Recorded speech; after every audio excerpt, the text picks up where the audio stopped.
वो महात्मा रामानंदी त्यागी महात्मा थे, तपस्वी संत थे। हमने उनका दर्शन नहीं किया, हमारे खाकचौक वाले महाराज जी ने उनका दर्शन किया।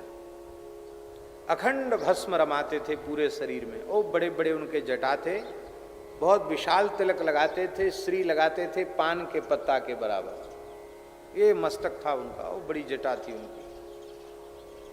एक तुमा का कमंडल रखते, चिपिया रखते, और एक फरसा रखते थे, बढ़िया एकदम धार धरा हुआ फरसा, कंधे कमंडल हाथ में, फरसा ऐसे, एक मोटा हाड़बंद और लंगोटी, बस और कुछ नहीं शरीर पर।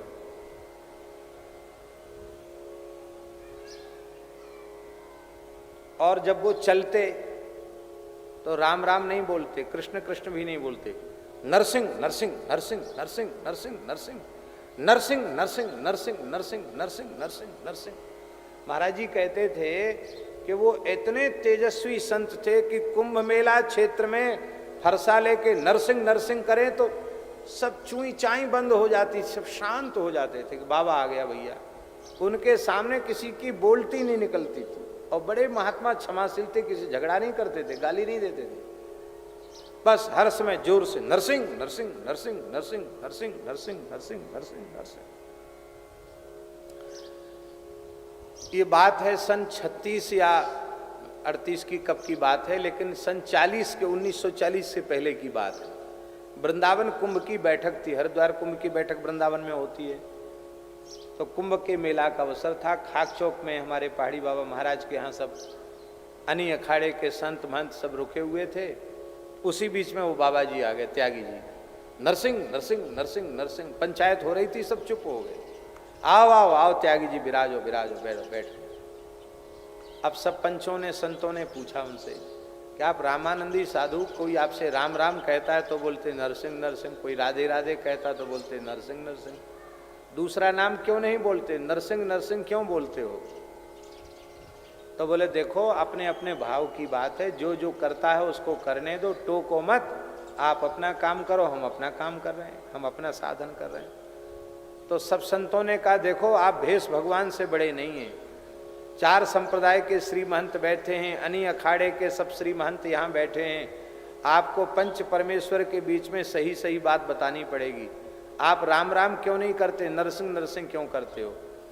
तो ये सुनकर वो महात्मा बड़े जोर से हंसे और बोले भाई देखो भेष भगवान से ऊपर तो हम नहीं है, बात सच्ची है, अब आप लोग पूछ रहे हो तो पंच परमेश्वर को बताना पड़ेगा। बोले अब तक ये भाव हमने छुपा के रखा, बताने पर आज बताना पड़ेगा। तो वो महात्मा क्या बोले, बोले देखो राम जी गृहस्थी और कृष्ण भगवान भी महागृहस्थी, 16,000 ब्याह किए उन्होंने, तो हम विरक्त साधु गृहस्थ का भजन क्यों करें? वो बोले हम विरक्त महात्मा बचपन से ही साधु बन गए, तो हम गृहस्थी का भजन क्यों करें? हम बढ़िया जटा जूट वाले महात्मा है, तो हमने सोचा हमारे अनुरूप भगवान कौन से हैं? तो सब ठाकुर जी बिना दाढ़ी मूछ वाले हैं, और नरसिंह भगवान पंचकेश वाले ठाकुर जी हैं, इसलिए हम विरक्त महात्मा विरक्त ठाकुर का भजन करते। किसी ने कहा महाराज वो तो लक्ष्मी जी भी तो उनके पास रहती है, लक्ष्मी नरसिंह कहती है। अरे बोले तुमको पता नहीं है, लक्ष्मी जी मनाने आई थी, एक घुड़की लगाई भाग गई लक्ष्मी जी। बोले वो किसी को टिकने नहीं देते अपने पास, इसलिए हम तो नरसिंह भगवान के भगत हैं। तो महाराज जी कहते थे कि देखो संतों के विचित्र विचित्र भाव, वो सिद्ध महात्मा थे। इसी राजस्थान के किसी क्षेत्र की घटना है, महाराज जी तो नाम भी बताते थे, शायद ये बीकानेर पाली इसी क्षेत्र की कहीं की घटना है। बड़ा भयंकर अकाल था और श्री महंत अर्जुन दास जी की जमात में वो त्यागी जी थे।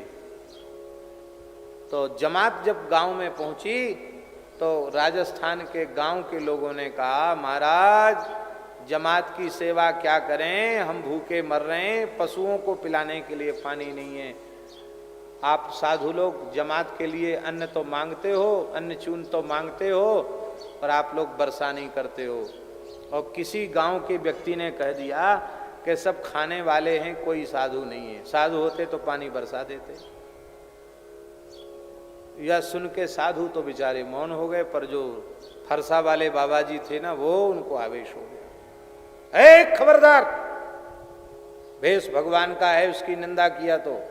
अब ऐसा मत बोलना कि साधु खाली खाने वाले होते हैं, साधु में कोई चमत्कार नहीं। अभी पानी बरसाता हूं,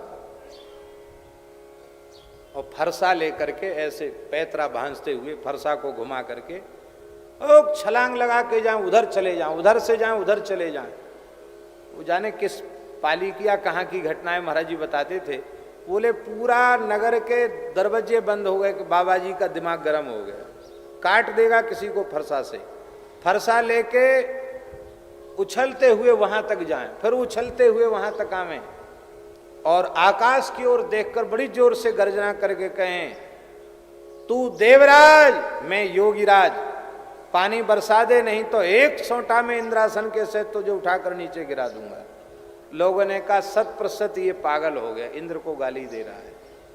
पर महाराज आधा पौने घंटे में ही आकाश में पानी का कोई लक्षण नहीं था। ओ महाराज, बिजली चमकनी, बादल गरजने शुरू हुए, काली काली घटाएं घिर करके आईं, और इतना पानी बरसा, इतना पानी बरसा कि राजस्थान का रेतीला इलाका, लोगों के कच्चे मकान ढहने लग गए, हाहाकार मच गई, त्राहित्र। बोले बाबा बंद करो, नहीं प्रलय हो जाएगी।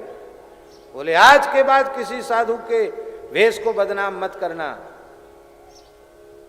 अरे साधु से भगवान डरते तो इंद्र महेंद्र क्या क्या चलता है?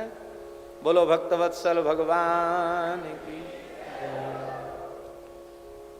यहां भी संभवतः श्री दयालदास जी महाराज ने यही बात है ना, कहा पानी नहीं बरस रहा है तो श्री रामदास जी महाराज से प्रार्थना की। बोले इतने बड़े काम के लिए गुरु जी को क्यों परेशान करना, और उन्होंने इंद्र से प्रार्थना की और इंद्र ने पानी की वर्षा की।